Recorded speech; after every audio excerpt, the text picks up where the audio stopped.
बरूस ली की कहानी कोई सीधी सादी रिवायत नहीं थी। ये एक ऐसी धमाकाखेज दास्तान थी जो जिस्म की चिंगारियों, दिमाग की बजलियों और रूह के शुल्म से भरी हुई थी। 27 नवंबर 1940 को सैन फ्रांसिस्को के चाइना टाउन में, जहां चीनी और अमरीकी सकाफतें एक दूसरे से टकराती थीं, एक बच्चा पैदा हुआ, ली जिनफेन। इसे क्या मालूम था कि एक दिन वो बरूस ली बनकर दुनिया के सामने एक तूफान की तरह उभरेगा, और इसकी मौत उसे एक ऐसी पुरस्कार कहानी बना देगी जो सदियों तक गूंजेगी। इसकी जिंदगी का आगाज ही ड्रामाई था। उसके वालिद एक ओपेरा गुलूकार उसे स्टेज पर ले आए, और बचपन में ही उसने हांगकांग की फिल्मों में अदाकारी शुरू कर दी। लेकिन इसका दिल महज अदाकारी के लिए नहीं धड़कता था। वो एक जंगजू था, जो गलियों में लड़ाइयों से निकला और विंग चवन मार्शल आर्ट्स की दुनिया में दाखिल हुआ। फिर इसने उसे तोड़ फोड़ कर अपना रास्ता बनाया। जेट किंडू, पानी की तरह बनो, वो कहता था, और इसकी हरकतें वाकई पानी की तरह थीं, तेज, बहती हुई और नाकाबिल रोक।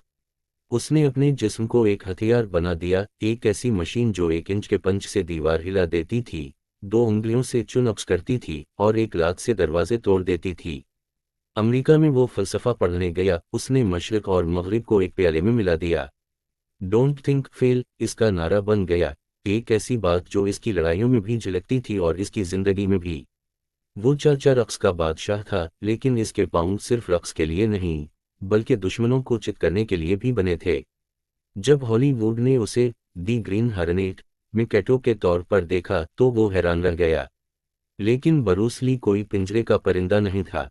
वो हांगकांग लूटा, और दी बिग बॉस से लेकर फर्स्ट ऑफ फ्यूरी तक उसने अपनी लातों और मुक्कों से दुनिया को धुआं-धुआं कर दिया।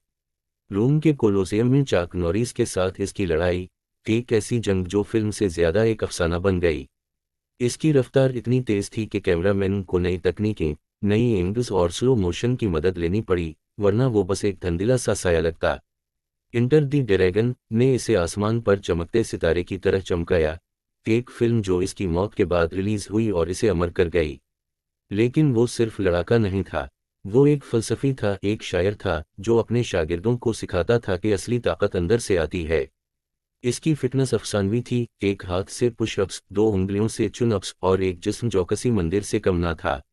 शराब, सिगरेट और हर बुराई से दूर, वो नज़म व ज़ब्त का मुजस्समा था। उसकी आवाज़ में एक भिन्न गरज थी, इसकी आंखों में एक चमक थी। वो दुनिया को बता रहा था कि वो कोई आम इंसान नहीं, एक तूफान है। फिर वो लम्हा आया, 20 जुलाई 1973, हांगकांग की एक गर्म शाम, जहां वो गेम ऑफ डेथ के लिए अदाकारा बेटी टंगपी के अपार्टमेंट में था। दोपहर को इसका सर चकराया, दर्द ने उसे जकड़ लिया।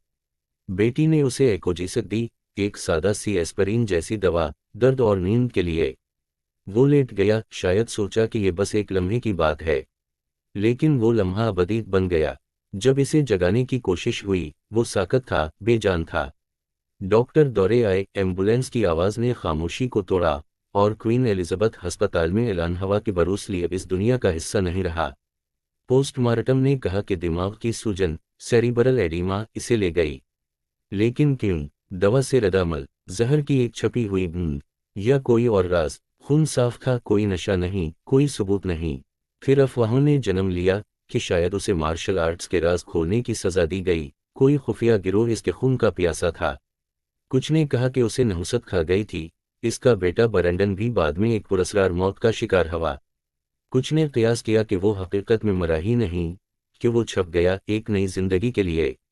हांगकांग की गलियों से लेकर हॉलीवुड के स्टूडियोज तक कहानियां बनती चली गईं। उसके जिस्म पर कोई जख्म ना था, कोई निशान ना था। वो फिट था, एक जंगजू जो हार से अनजान था। उसकी बीवी लिंडा, इसके बच्चों और दुनिया भर के मद्दाहों के लिए ये एक धचका था। लेकिन इसकी मौत ने उसे एक अफसाना बना दिया। वो चला गया, लेकिन इसकी फिल्में, इसका फलसफा और इसकी पुरस्कारियत पीछे रह गई। वो पानी की तरह था, बहता हुआ, छलकता हुआ और नाकाबिल गिरफ्त।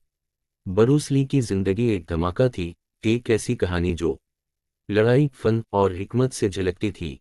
इसकी मौत ने उसे एक पुरस्कार देवता बना दिया, और इसकी कामयाबियां इसे लाफानी कर गईं।